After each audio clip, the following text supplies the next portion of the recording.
దేవుని నామానికి మహిమ కలుగునుగాక. క్రీస్తు నందు ప్రేమైన దేవుని బిడ్డలారా, అనుదిన జీవవాక్యమునకు మిమ్మల్ని ప్రేమతో ఆహ్వానిస్తున్నాము.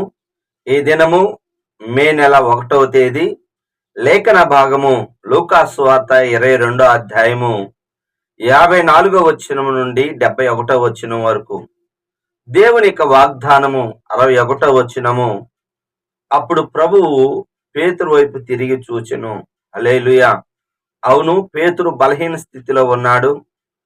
ముందేవో నేను నీ కొరకు చెరసాలకైనను ప్రాణమును ఇవ్వటానికైనను నేను సిద్ధమే అన్న పేతురు అబద్ధమాడినప్పుడు ప్రభువు అతని వైపు చూశాడు. పడిపోయిన అతన్ని తిరిగి లేవనెత్తటానికి దేవుని యొక్క కనికరం కలిగిన చూపు అతన్ని నిలబెట్టడానికే. అవునండి, దేవుడు మనం పడిపోతే చూస్తూ ఉండేవాడు కాదు, లేవనెత్తే దేవుడు. ఇర్మియాతో అంటాడు, ఇర్మియా, నువ్వు కుమ్మరివాని ఇంటికి వెళ్ళుము, అక్కడ నీతో మాట్లాడతాను.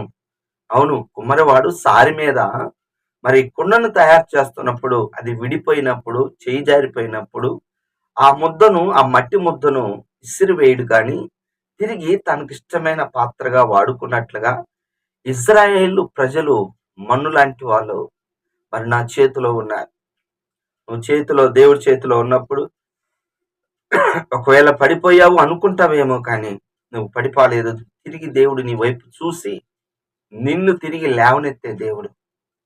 ఇర్మియాతో అంటాడు, విడిపోయిన ఈ మట్టి ముద్ద లాంటి ఇజ్రాయేలు ప్రజలను తిరిగి సమకూర్చగలను, తిరిగి తీసుకురాగలను. అవునండి, మత్తయి సువార్త 21వ అధ్యాయంలో గుడ్డివాడు కేకలు వేసినప్పుడు యేసు ప్రభువారు వెళ్తూ ఉన్నాడు, ఎక్కువ కేకలు వేశాడు.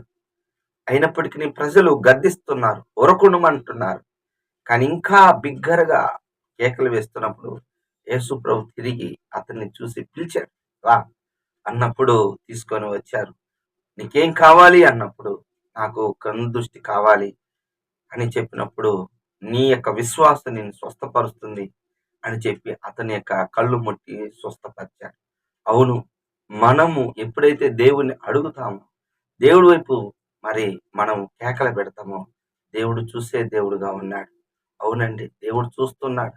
హాగరు నీటి కోసం అల్లాడుతున్నప్పుడు దేవుడు చూసి తన కుమారుడికి ఆ యొక్క అరణ్యములో, ఎడారిలో ఆమె కొరకు నీటి ఓటను పుట్టించిన దేవుడు, చూసే దేవుడు. యెహోవా ఈరే, ఆయన చూస్తున్నాడు, ఆయన నీ కోసము చూస్తున్నాడు. కాబట్టి నిన్ను లేవనెత్తటానికి, ఈ దినము పడిపోయావని అనుకోవద్దు, దేవుడు తిరిగి నిన్ను లేపటానికి శక్తిమంతుడు. ఒప్పుకోవలసిన పాపము 63వ వచనము, అపహాస్యము చేయకూడదు.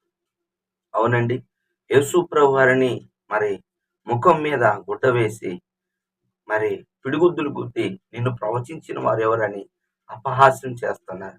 అపహాస్యులు కూర్చునే చోట కూర్చోకూడదు. మనం నిజమండి, అపహాస్యం చేస్తూ ఉంటారు. సొదొమ గొమొర్రాలు నాశనం అయిపోతాయి ఉదయానికే అని చెప్పినప్పుడు లోతు యొక్క అల్లుళ్ళకి ఆ మాట చెప్పి దేవదూతలు వచ్చి, లోతు, నీకెవరైనా ఉన్నారా? ఇదిగో నా యొక్క కుమార్తెను వివాహం చేసుకుపోయే అల్లుళ్ళు ఉన్నారు. వాళ్ళకి అతడు ఎగతాళిగా కనిపించాడు. అవునండి, జాగ్రత్త. అపహాస్యం చేశారు, ఎగతాళి చేశారు. అగ్ని గంధకాల్లో లోతు యొక్క అల్లుళ్ళు నశించిపోయారు. అపహాస్యం చేయకూడదు. అపహాస్యం చేసే వాళ్ళని దేవుడు దగ్గర ఉండడండి. యాయీరు కుమార్తె చనిపోయిందని ఆమెను తిరిగి లేపటానికి వెళ్తున్నప్పుడు, ఈ చిన్నది నిద్రించుతున్నదే గాని చనిపోలేదు అన్నప్పుడు అందరు అపహాస్యం చేశారు. అవును, అపహాస్యం చేసే వాళ్ళందరినీ బయటికి పంపించి పేతురు, యోహాను, యాకోబులను యాయిరు భార్యని మాత్రమే ఉంచి స్వస్థత అనగా చనిపోయిన యాయిరు కుమార్తె లేవనెత్తాడు. అపహాస్యులకు ఆయన దగ్గర చోటు లేదు. జాగ్రత్త, ఎవరిని అపహాస్యము చేయకూడదు. చివరిగా 62వ వచనము, పేతురు వెలుపటికి పోయి సంతాపడి ఏడ్చాడు. అవును, తాను చేసిన దాన్ని గుర్తు తెచ్చుకొని సంతాపపడి కన్నీరు విడిచి గుర్తు పెట్టుకొని పశ్చాత్తాపడ్డాడు. అవును, పశ్చాత్తాపడే హృదయము మనకు కావాలని దేవుడు కోరుకుంటున్నాడు.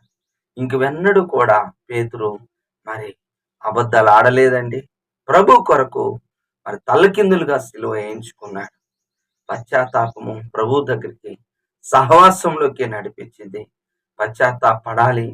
దైవ సంకల్పం ఏంటంటే బాప్తిసం తీసుకోవటం అంటే పశ్చాత్తాపడి మారు మనసు పొంది బాప్తిసం పొందుకోండి అని చెప్పినప్పుడు లోకాసువార్త 7:30లో మరి ఆ దైవ సంకల్పాన్ని శాస్త్రులు పరిసయ్యులు ఒప్పుకోలేదు. వాళ్ళు పశ్చాత్తాపడలేదు.